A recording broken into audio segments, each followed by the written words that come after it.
자, 이제 앞에 화면 볼게요. 같이 한번 해보겠습니다. 문제를 풀어볼 시간을 잠깐 드렸는데, 일단 위에 부분은 전 시간에 했던 내용이랑 다를 게 하나도 없는 것들이니까 좀 빠르게 지나가 볼까요? 자, 데이터베이스 리스팅, 쇼 데이터베이시스 봐주고요. MySQL 데이터베이스 선택, 뉴스, MySQL. 그 다음에 테이블 리스팅, 쇼 테이블스. 자, 특정 테이블의 구조, 이 중에서 그냥 아무거나 우리 아까 전에 했던 DB 같은 거 골라서 DSC, DB 이런 거 하나 확인해 주고요. 그 다음에 이제 테스트 데이터베이스를 선택하라고 하네요. use 테스트. 그 다음에 테이블 리스팅 하라고 하니까 show tables.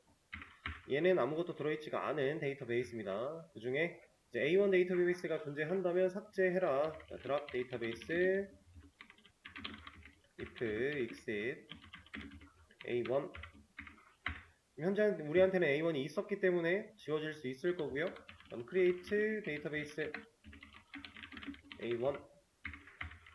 자, 그럼 선택까지 use A1. 자, 잘 추가되는지 확인하라고 하니까 show databases. 자, 테이블도 보라고 하니까 show tables. 당연히 결과는 아무것도 나오지 않겠죠. 자, 이제 테이블을 만들어라 라고 또 하고 있네요. 타이틀과 바디를 만들 거다. 그리고 밑에 보면은 바차라고 하는 녀석과 텍스트라고 하는 녀석이 소개가 되고 있어요.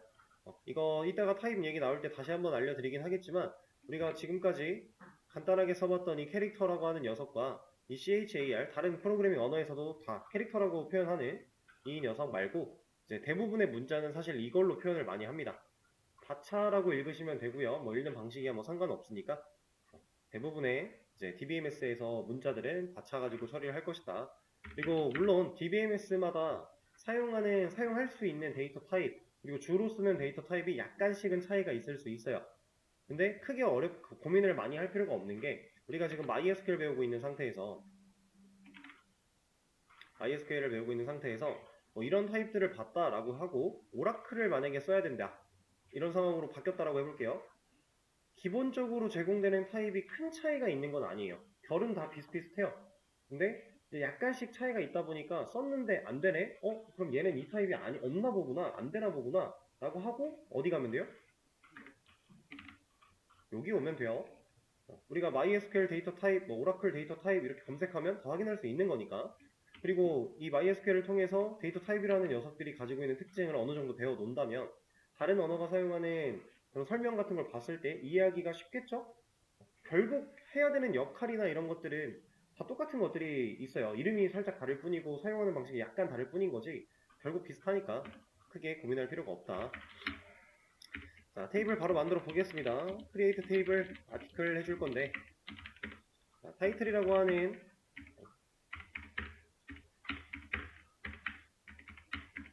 컬럼 하나 만들어 줄 거고요. 이 녀석의 타입을 바차를 한번 써보도록 할게요. 그 다음에 바디라고 하는 컬럼 하나 또 만들어 주고, 이 녀석의 타입은 텍스트라고 지어줘 보겠습니다. 자, 여기 간단하게 설명이 나와 있는데 뭐 100개 저장 가능, 문자 많이 저장 가능이라고 하고 있어요. 지금은 일단 간단하게 이 정도로만 생각을 해 주시고요. 이따가 디테일한 설명이 나왔을 때 한 번 더 들어주시면 되겠습니다. 자, 이 녀석 만들어주고 잘 추가되었는지 확인하래요. 리스팅도 해주고 구조도 보라고 하니까 둘 다 봐주겠습니다. 우리가 만든 타입 잘 들어가 있는 것도 확인할 수 있고요. 데이터 추가하라고 하니까 이제 DML 써줘야겠죠. insert into article set 타이틀에는 제목 넣어줄 거고 바디에는 내용 넣을 거다. 이렇게. 자, 그리고 타이틀만 조회하라고 하고 있네요. select title from article. 이렇게. 그 다음에 이번엔 타이틀과 바디 둘 다 조회하라고 하니까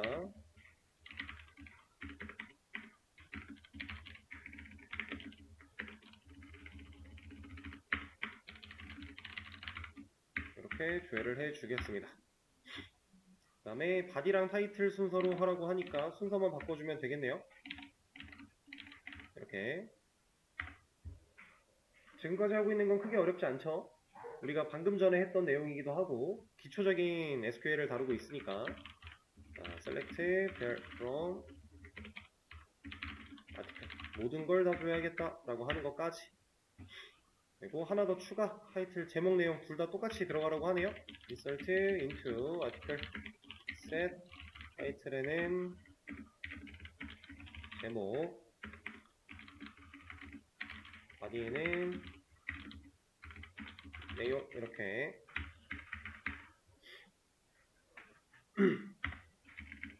자, 이제부터 살짝 필요한 내용이 나올 건데, 자, 조회했을 때 어떤 게 두 번째로 작성된 게시물인지 지금 알 수가 없다라고 나오고 있어요. 물론 우리가 아까 전에 봤던 것처럼 인설트를 할 때마다 데이터가 아래로 차곡차곡 쌓여진다는 사실은 알았으니까 이걸 가지고 밑에 있는 게 두 번째로 썼네 라고 우리가 파악은 할 수 있어요.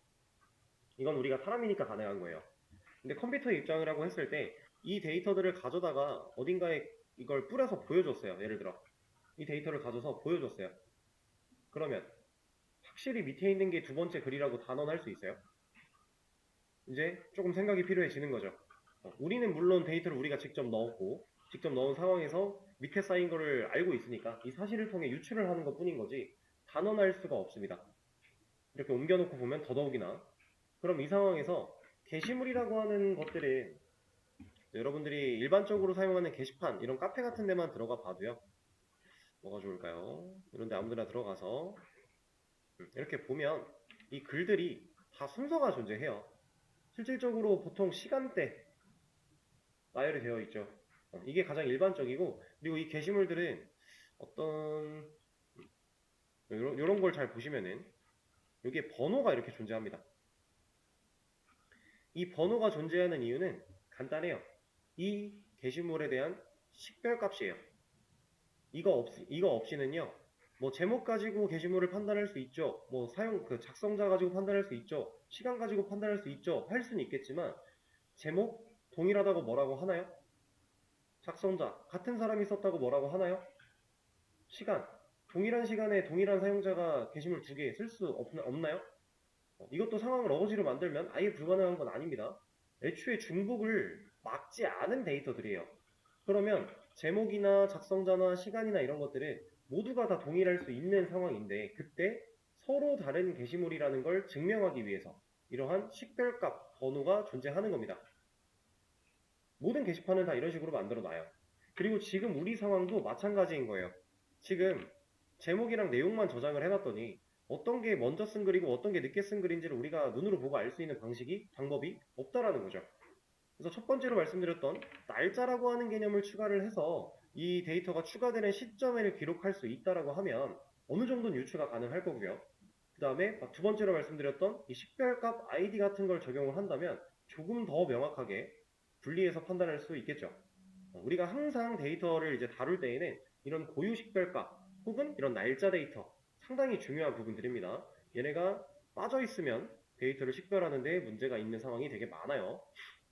그래서 그런 것들을 하나씩 좀 파악을 해보자 라는 상황인 건데, 일단 여기서는 아이디를 먼저 얘기를 하고 있네요. 여기서 말하고 있는 이 아이디는, 자, 여기서 말하고 있는 이 아이디는 우리가 흔히 생각할 때 뭐 로그인 아이디나 이런 게 아닙니다. 이런 게 아니라 그냥 데이터의 고유 식별 값으로서의 아이디를 칭하는 거예요. 근데 데이터의 고유 식별 값이라고 하는 이 녀석 자체는 다른 역할이 존재하진 않아요. 그냥 진짜 말 그대로 식별 값일 뿐이에요. 데이터의 아이디다 라고 생각하시면 됩니다. 그래서 얘는 이제 사용하는 DBMS마다 약간의 주로 쓰는 방식은 살짝 차이가 있을 수 있는데, 어쨌든 지금 말씀드린 이 개념은 통용이니까 잘 봐주세요. 네, 프라이머리 키라고 합니다. 프라이머리 키. 그래서 얘를 보통 줄여가지고 PK라고 표현을 하고요. 얘를 우리나라 말로 표현해보면 이제 주키, 고유키 이런 식으로 보통 표현을 해요. 그래서 여기서 이제 키라고 하는 워딩이 사용된 이유가 간단한 건데, 이 데이터를 찾아갈 수 있는 고유한 식별 값이니까 이 데이터한테 꼭 맞는 열쇠다 이런 느낌으로 이해를 하시면 편해요. 그래서 주키, 고유키 이런 식으로 표현을 합니다. 그리고 PK라고 하는 개념으로서 우리가 적용을 할 거고요. 자, 근데 이 녀석은 데이터를 이제 식별할 수 있는 고유한 값이기 때문에 절대로 중복될 수 없어요. 그리고 절대로 데이터가 없을 수 없어요. 그러니까 데이터가 무조건 있어야 된다는 거예요. 예를 들어 이런 겁니다. 지금 글이 두 개가 있는데 얘는 1번 글인데 얘는 데이터가 없대요. 예를 들어 아까 전에 봤던 널 같은 거 나온대요. 이런 상황은 불가능하다는 얘기예요. 무조건 데이터를 가져야만 하고 가질 때 중복될 수 없고 이런 특징들이 좀 있습니다. 왜냐면 식별할 수 있는 식별 값인데 데이터가 없어버리면 식별 자체가 불가능해질 거니까. 그리고 중복이 됐다라고 하면 고유한 값이 아니잖아요. 그 데이터만 가지고 있는 값이 아니게 되는 거니까 이런 게 절대로 불가능하다라고 하는 상황이고요.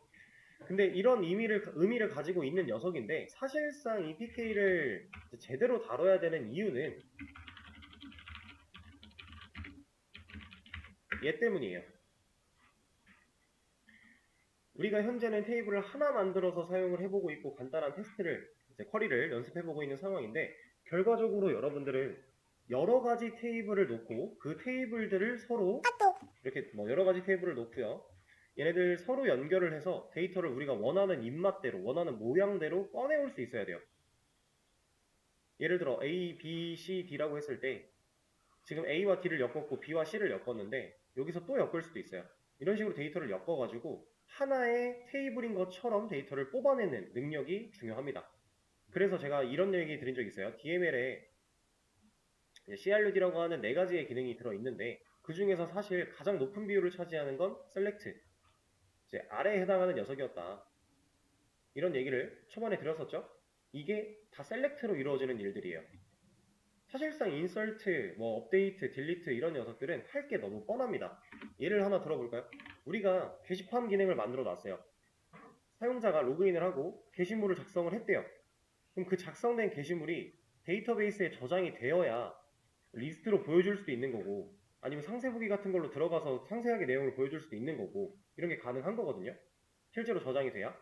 자, 그럼 이 상황에서 누군가 게시물을 쓰는 행위, 그럼 CRUD 중에 누구예요? 게시물을 쓰는 행위. 없던 데이터가 만들어지는 거니까 C에 해당할 거고 그럼 우리가 사용해야 되는 쿼리는 insert가 되겠죠. 없던 데이터를 삽입해야 되는 거니까 게시물을 쓴다, insert입니다. 자, 그리고 누군가 게시물을 수정하려고 해요. 누구예요? 업데이트에 해당을 하겠죠. 우리가 업데이트 쿼리를 사용을 해야 된다는 거고 누군가 게시물을 삭제하려고 한다? D에 해당하는 delete겠죠.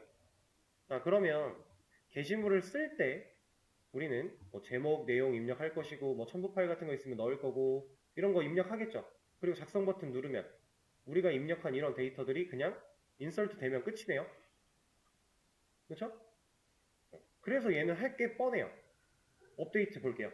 자, 게시물 이미 써있는 걸 수정할 거예요. 제목과 내용이 들어가 있는데 그 중에 내용을 좀 바꿀 거래요. 그럼 바뀐 내용을 들고 데이터베이스에 와서 업데이트 해버리면 끝나겠네요. 얘도 그래서 뻔합니다. 삭제 마찬가지죠. 어떤 게시물을 지우겠다. 그럼 데이터를 지우면 끝나네요. 그래서 얘네들은 할 일이 너무너무 뻔해요. 근데 이 select라고 하는 녀석은 아까 보여드린 것처럼 여러 개의 테이블들을 서로 엮어가면서 데이터를 조합해서 재가공해서 우리가 실제로 사용자가 볼 수 있는 화면에 가져오는 걸 해야 되기 때문에 그래서 할 게 상당히 많습니다.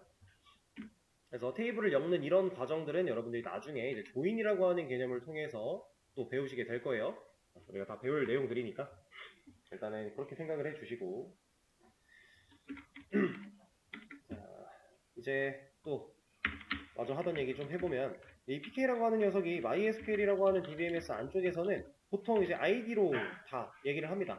그래서 특징에 따라 GID가 되기도 하고 PID가 되기도 하고 C, S 등등 앞에다가 특징적인 단어를 하나 붙여주는 게 일반적이긴 해요. 지금 우리가 아티클, 게시물의 ID이기 때문에 AID 정도로 표현하면 그냥 적절합니다. 그냥 이렇게만 써도 되고요. 큰 상관은 없어요. 근데 이런 식으로 쓸 때 이제 우리가 보통 변수명 만들면 이제 그 카멜 표기법 많이 쓴다라고 하는 거 들어보셨을 거예요. 프로그래밍 언어 쪽에서는. 근데 DB 쪽에서는 카멜도 많이 쓰지만 사실 이걸 제일 많이 써요. 이 스네이크 표기를. 근데 이것도 상황 따라서 우리가 뭐 스네이크를 쓰거나 카멜을 쓰거나 이런 거 유동적으로 잘 써야 되는 거니까 무조건 이게 더 좋다 이런 건 없어요. 그냥 상황에 맞게끔 잘 써주면 되는 거고. 그리고 미리 이런 얘기도 하나 드려볼게요. 이제 MySQL 같은 경우는 PK를 관리할 때 이제 정수값으로 보통 관리를 합니다. 진짜 번호를 부여할 거고요. 그 번호 가지고 보통 처리를 해요. 그리고 오라클 같은 경우 이거 두 개만 예를 들 겁니다. 이 녀석도 PK 값을 처리할 때 보통 정수값으로 처리를 해요. 근데 얘나 둘 다 정수값으로 처리를 하지만 얘가 정수값으로 처리할 수 있게끔 만들어져 있는 녀석이 따로 있고요. 얘가 정수값으로 처리할 수 있게끔 만들어진 녀석이 따로 있어요. 이 둘이 좀 달라요. 지금 뭐 간단하게만 이름만 말씀드리자면 이 녀석은 이제 오토 인크리먼트라고 해서 나중에 번호를 자동으로 넘버링하게 해주는 그런 기능을 우리가 사용할 거예요. 그리고 이 녀석은 시퀀스라고 하는 개념을 사용하게 됩니다. 그래서 오라클은 살짝 이 부분은 차이가 있어요. 근데 얘도 결국 사용하는 방식은 동일해요. 뭐 여기에 뭐 next value, current value 같은 것들을 이제 함수를 사용해서 값을 우리가 직접 넣거나 하지 않고요. 함수를 통해 자동으로 넣어지게끔 처리하는 게 일반적입니다. 이제 고유한 값으로서 처리를 할 거니까 개발자가, 사용자가 직접 값을 넣는 행위를 웬만하면 안 하게 할 거예요. 왜냐면 우리가 넣다가 실수하면 고유 값이 아니게 될 거니까. 이런 개념으로 우리가 나중에 쓸 게 생길 거다 라는 게 하나가 있고요. 자, 그러면 이제 테이블의 구조를 한번 바꿔보자 라고 하고 있는데 테이블의 구조를 바꾼대요. 이거 DML이에요? DDL이에요? DL이겠죠. 왜? 테이블은 데이터의 상위 개념인데 그 테이블이라는 녀석의 구조를 바꾼다라고 했으니까 우린 지금 DL을 다시 쓸 겁니다.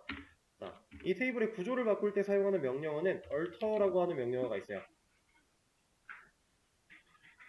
테이블의 구조를 바꿀 때 alter라고 해서 난 지금 뭔가를 구조를 바꿀 거야 라는 의미라고 생각을 해주시면 되고요. 어떤 거의 구조를 바꿀 건지 테이블의 구조를 바꿀 거야. 그러면 alter 테이블까지 오는 겁니다. 자, 그리고 나서 우리가 하려고 했던 일이 컬럼을 하나 추가하는 행위래요. id라고 하는 이름으로 된 컬럼을 하나 추가하자. 그래서 자, 일단은 이거부터 구조를 바꿀 거야. 어떤 거를 테이블의 구조를 어떤 테이블을 아티클 테이블을 여기까지 온 다음에 우리가 해야 되는 일 컬럼 추가 add 컬럼입니다. add는 추가죠. 그래서 컬럼을 추가할 거니까 add 컬럼이라고 키워드를 또 작성을 해주는 거고요. 그 다음에 우리가 추가하고 싶은 컬럼의 이름 넣어주는 거고. 자, 근데 여기서 한 가지 생각을 해볼게요. 자, 여기까지 하고 쿼리를 끝내서 id 컬럼을 만약에 만들 수 있다면 어떤 문제가 있을까요? 이거 안 되는 거예요, 일단. 안 되는데 이게 가능하다라고 하면 어떤 문제가 있을까? 간단합니다. 우리는 테이블을 만들 때 컬럼 이름과 데이터 타입을 명시하죠. 이렇게 안 하면 애초에 테이블을 못 만들었어요. 근데 테이블을 하나 만들어 놓고 컬럼 추가할 때는 데이터 타입을 명시하지 않아도 된다? 이게 허용 가능하다라고 하면 애초에 이 구조가 의미가 없는 거예요. 테이블을 못 만들게 막았던 의미가 아예 없어지는 거죠. 그래서 컬럼을 추가하는 상황에서도 당연히 데이터 타입을 명시를 해야만 해요. 자, id, 주로 정수값으로 처리한다라고 했죠. 그래서 이 녀석은 int라고 하는 데이터 타입을 사용해서 컬럼을 만들어 줄 겁니다. 자, 근데 여기서 아직 실행시키지 마시고요. 뒤에 first라고 하는 녀석이 하나가 있는데 이걸 알려드릴 거예요. 일단 여러분들은 따라하지 마시고 제가 이렇게 해서 이 쿼리를 실행하면 성공을 했어요. 1 석세스. 이러면 테이블에 이제 id라는 컬럼이 추가가 된 거예요. 실제로 조회를 해보면 id라는 컬럼이 붙었죠. 자, 근데 이 녀석의 위치를 볼게요. 타이틀과 바디의 뒤에 와서 붙었어요. 근데 이 id라는 녀석은 우리가 고유 식별 값으로서 활용을 하자라고 얘기를 했었죠. 여기다가 논다고 문제가 있는 건 아니에요. 사용하는데 지장이 있거나 이런 건 아니지만 우리가 데이터를 볼 때 우리도 보기 편한 게 좋겠죠. 그러면 고유 식별 값은 보통 가장 첫 번째 컬럼에 위치를 시킵니다. 이게 가장 일반적이에요.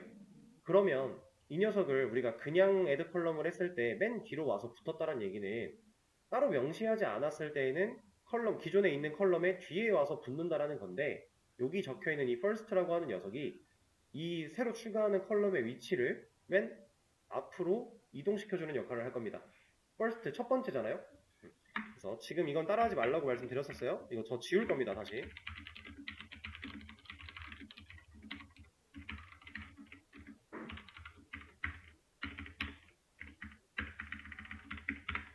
다시 없애고 나서 여기다가 int 뒤에다가 first라고 적어줄 거예요.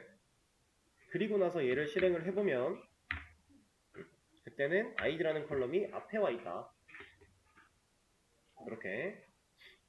자, 그러면 이제 first 첫 번째로 위치를 시키는 방법은 알았고요. 맨 뒤로 가는 방법은 아무것도 넣지 않으면 된다는 사실을 알았어요. 그럼 이 사이에 넣고 싶으면 어떻게 해요? 이것도 뭔가 방법이 있겠죠. 없다면 맨 앞과 맨 뒤만 가능하니까 이것도 테이블 설계할 때부터 너무 신경 쓸 게 많아지는 거예요. 그래서 당연히 가운데에 넣는 방식도 존재하는데, 그거는 이제 after라고 하는 키워드가 있고요. after는 뭐뭐 뒤에 뭐뭐 후에 이런 뜻이잖아요. 그래서 내가 어떤 컬럼의 뒤에 위치를 시키고 싶은지 이 after 뒤에다가 적어주면 됩니다. 만약에 지금 현재 상황에서 타이틀과 바디 사이에 넣고 싶다라고 하면 after 타이틀을 넣어주면 돼요. 그럼 이 id라는 컬럼이 타이틀의 뒤쪽에 생겨나게 됩니다. 이건 지금 해보지는 않을 거고 나중에 어차피 상황이 나올 거예요.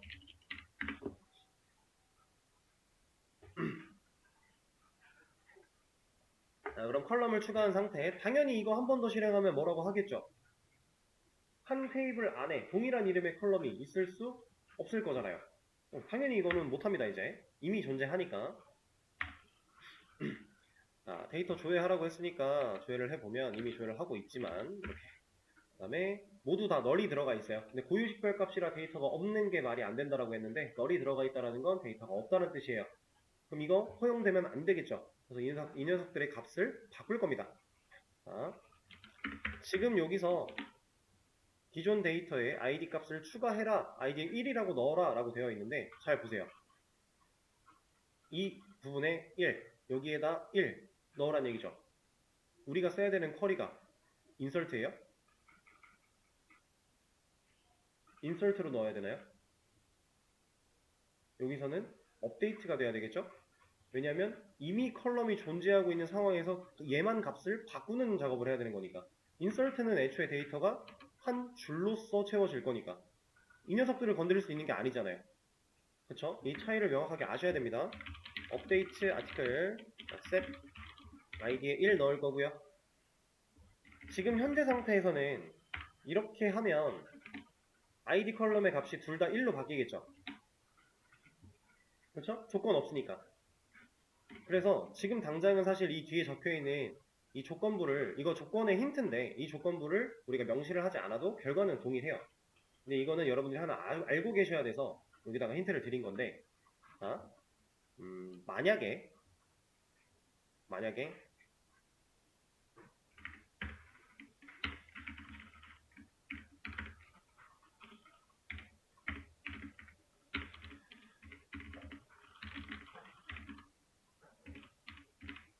이렇게 합시다.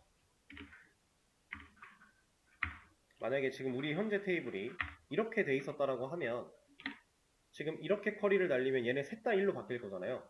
그런 상황에서 얘네만 고르고 싶을 때 이제 이런 조건을 쓰는 거거든요. 자, 볼게요. 웨어. 일단 조건이니까 웨어가 옵니다. 그 다음에 id가 우리가 그동안 써봤던 거 예를 들어보면 id는 널이네. 이게 안 돼요. 이게 불가능합니다.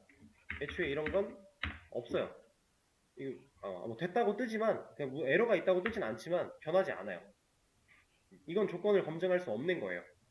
그래서 이럴 땐 어떻게 하냐라고 되어 있는 힌트가 id isNull입니다. isNull. 이렇게 하면 id가 널이네를 찾아라 라고 하는 거예요. 방금 전에 봤던 이퀄 마크 있는 상황과 동일한 건데, 이퀄 마크는 이 상황에 널 체크해서는 허용이 안 되니까 isNull이라고 하면 이제 이 녀석은 널이 1로 변할 수 있는 거예요. 그러니까 널을 조건으로 따져야 될 때는 항상 isNull이라고 하는 걸 생각을 해야 된다. 그냥 이퀄 마크로 널을 검증할 수 없다. 라는 겁니다. 이 데이터 10은 제가 지우도록 할게요.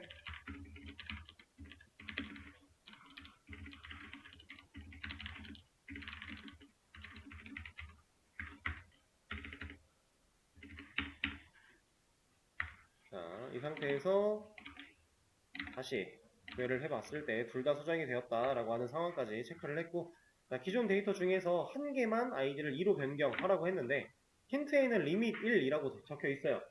근데 이 힌트를 우리가 일단 생각하지 말고 먼저 여기부터 보자고 하면, 자, 아이디 1이고 제목 1이에요. 내용 1이죠. 아니, 내용이죠. 여기도 1, 제목, 내용. 그럼 이 두 줄의 데이터가 완벽하게 동일하네요. 우리는 둘 중에 뭐 얘만 골라낼 수 있는 방법이 있어요? 없죠. 무조건 다 동일한 데이터가 딱 들어가 있으니까 지금 상황에서 완벽하게 동일한 데이터가 들어있으니 누군가 하나를 콕 집어낼 수 있는, 웨어에다가 조건을 줄 수 있는 컬럼이 없어요. 그죠? 그런 상황일 때 이제 이러한 방식으로 하나를 골라낼 수 있습니다. 정확히 말하면 골라내는 게 아니라 그냥 하나만 이라고 제한을 주는 거예요. 리밋이라고 하는 단어 자체가 가지고 있는 뜻이 한 개죠. 한 개, 이거죠. 한 개를 걸어 놓는 겁니다.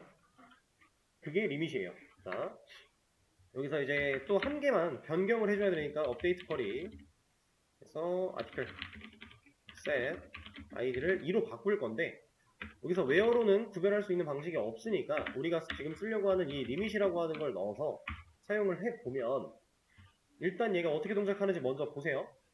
지금 둘이 완벽하게 동일한 상태였다가 업데이트 쿼리를 실행하면 위에 있는 줄의 아이디가 2로 바뀌어요. 자, 지금 이건 어떤 동작을 한 거냐면요, 이 업데이트라고 하는 쿼리가 실행이 되려면 사실 여러분들이 이거부터 먼저 아는 게 좋아요. 자, 셀렉트라고 하는 쿼리가 실행이 되면 지금 현재 우리가 아티클이라고 하는 테이블을 가지고서 하고 있죠. 그러면 이 데이터베이스 내에, 현재 이 A1이라는 데이터베이스 내에 아티클이라는 이름을 가진 테이블을 이 셀렉트가 찾아오는 거예요. 근데 거기서 모든 걸 다 보겠다라고 했어요. 그러면 얘가 가지고 있는 모든 컬럼을 이렇게 찾아 놉니다. 데이터가 막 들어있다고 하면 이 녀석을 찾아놔요. 그리고 얘를 우리 결과 탭에 보여주기 위해서 처음에 있는 데이터부터 마지막에 있는 데이터까지 풀스캔을 한번 하면서 여기다가 그려내거든요. 그런 느낌으로 봐주시면 되거든요. 이게 셀렉트예요. 자, 근데 업데이트는 어떻게 되냐? 이 쿼리를 날리면 일단 아티클이라고 하는 테이블을 수정할 거야 라고 한 이 시점에서 찾아요. 셀렉트로. 방금 전에 말씀드린 셀렉트 방식으로 얘를 찾아냅니다. 그럼 이렇게 데이터가 또 들어있겠죠. 이 상태에서 아이디를 2로 바꾸려고 하는데 여기서 그냥 바꿔버리는 게 아니라 조건이 있으면 조건을 한번 따져요. 여기서 있는 이 리밋, 지금 현재 우리가 11, 제제 이렇게 들어가 있었잖아요. 이 상태에서 이렇게 들어가 있다라고 하면은 얘를 찾아놓고 이 리밋이라는 조건이 있으니까 첫 번째 줄까지만 이라고 하는 이 조건으로 먼저 제약을 걸어요. 그리고 나서 이 녀석의 값을 바꿔버립니다. 그러면 얘가 나 아이디 2로 바꿔야 돼 하고 내려가려고 하는데 이미 제약이 걸려서 막혔으니까 얘가 안 내려가고 끝나는 거예요. 리밋은 말 그대로 이렇게 제약을 걸어서, 한계를 걸어서 더 이상 밑으로 내려가지 못하게 막아주는 역할을 합니다. 그래서 업데이트 쿼리는 실질적으로 셀렉트가 이루어진 이후에 이 녀석이 실제로 조건을 따져가며 찾아내서 값을 변경하는 방식으로 진행이 된다는 거. 그래서 이 리밋이라고 하는 거고, 이거를 좀 응용해서 보자면 데이터를 이렇게 한번 추가를 해볼게요. 자, 지금 데이터를 제가 임의로 좀 몇 개 늘려놨는데 이 상태에서 셀렉트에도 동일하게 쓸 수 있는 거예요. 리밋이라고 해서 한 5 이렇게 넣어놓으면요, 조회를 할 때 풀스캔을 한다라고 했죠. 풀스캔을 하는데 리밋이라는 조건이 걸렸어요. 그럼 이 조건을 먼저 걸어서 막아놓고 스캔을 한다라고 하는 개념이에요. 그러면 밑에가 안 나오는 거예요.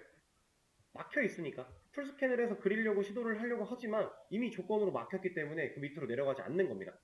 이런 식으로 동작을 해요. 이것도 나중에 좀 디테일한 얘기가 한번 나오긴 할 건데, 자, 이렇게. 자, 그래서 지금 현재 상태에서는 21이라고 하는 데이터가 들어있게 됩니다. 이것도 10을 추가한 거 제가 지우도록 할게요.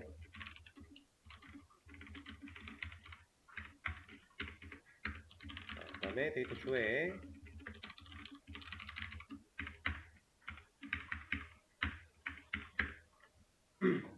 자, 이 상태에서 데이터 한 개를 추가하자라고 하고 있으니까 insert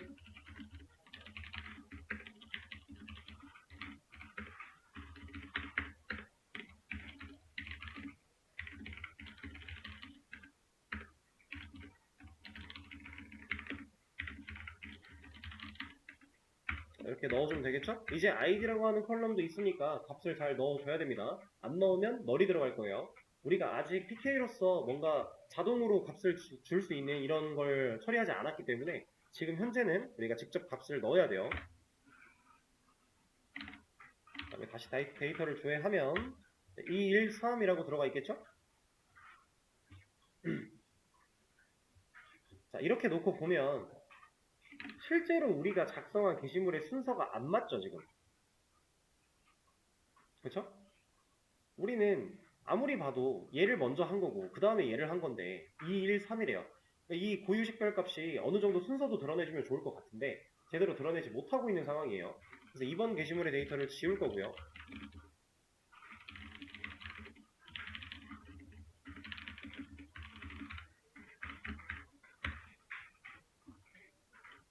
그러면 1번과 3번이 남은 상황, 이 상황일 때 이제 3번을 2로 바꾸거나 해주면 좀 깔끔하게 우리가 순차적으로 볼 수 있는 상태가 되겠죠? 그 다음에는 날짜 컬럼을 추가하라고 하고 있네요. 날짜라고 하는 거, 이건 컬럼명을 알려준 거고요. 그 옆에 있는 이 녀석은 데이터 타입을 알려주고 있는 겁니다. 이거 그대로 하나 컬럼 추가하는 거 아까 배웠죠? alter 테이블. 어떤 테이블에, 아티클 테이블에 뭐 할 거야? add 컬럼 할 거야. 컬럼의 이름은 뭐야? reg date. 이 reg date는 registry date 정도로 생각을 하시면 됩니다. 작성일 정도라고 의미를 생각해 주시면 되고요. 이 녀석의 데이터 타입으로는 date time이라고 하는 녀석을 쓸 거예요. 발음에 주의를 해주세요. 데이터 타입으로 데이터 타입으로 date time을 쓰겠다. 이렇게. 자, 그럼 이 녀석도 위치가 우리가 뒤에 뭐 안 붙이고 만들어주면 이 뒤로 오겠죠. 컬럼 추가하는데 뭐 first나 이런 거 적지 않으면 이 뒤 맨 뒤로 올 거잖아요. 그쵸? 근데 보통 이런 날짜에 대한 데이터 같은 것도 앞쪽에 위치를 많이 시켜요. 뭐 사실 뒤로 간다고 해서 문제가 큰 녀석은 아니지만 앞쪽에 보통 위치를 시키기 때문에 제가 아까 알려드렸던 애프터 사용해서 id의 뒤에 오게 할 거야 라고 만들어 줄게요.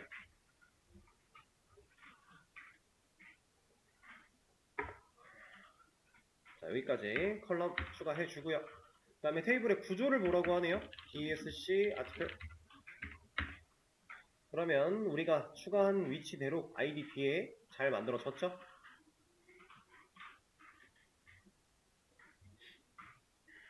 이렇게 구조를 한번 보시고 그 다음에 다시 또 데이터를 조회해 보면 날짜 정보가 지금 둘 다 널이 들어가 있어요. 우리가 실제로 날짜 데이터를 저장하기 위해서 컬럼을 만들었는데 이미 만들어져 있는 컬럼들이 있었기 때문에 존재하는 데이터가 있었기 때문에 이 녀석은 값을 임의로 가지고 태어나지 못해서 널이 들어있는 거예요. 처음에. 이것도 처음 태어날 때 널을 가지지 못하게끔 만들어주는 방법도 있습니다. 어쨌든 지금 현재로서는 데이터가 없어서 널이 들어가 있는 건데 얘를 한번 넣어보자 라고 하네요. 그럼 여기서는 insert예요, update예요? 이거 하려면 업데이트겠죠? insert랑 잘 생각해 주셔야 됩니다. set reg date라고 하는 애에다가 제가 이 녀석을 넣을 겁니다. 그 다음에 1번 게시물이라고 했으니까 id는 1 이렇게 조건을 부여해 보죠.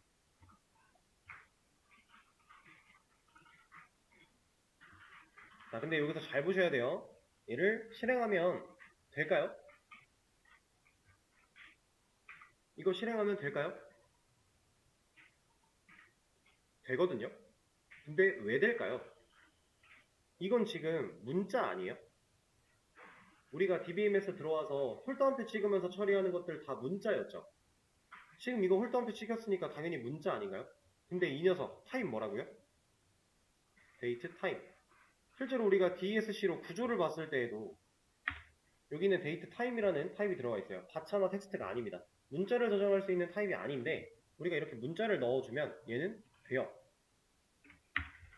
성공합니다. 그리고 데이터도 들어가요. 자, 이게 가능한 이유는 이것 때문이에요. 여기가 문자가 된다라고 해서 이런 문자가 되느냐? 아니, 이건 아닙니다.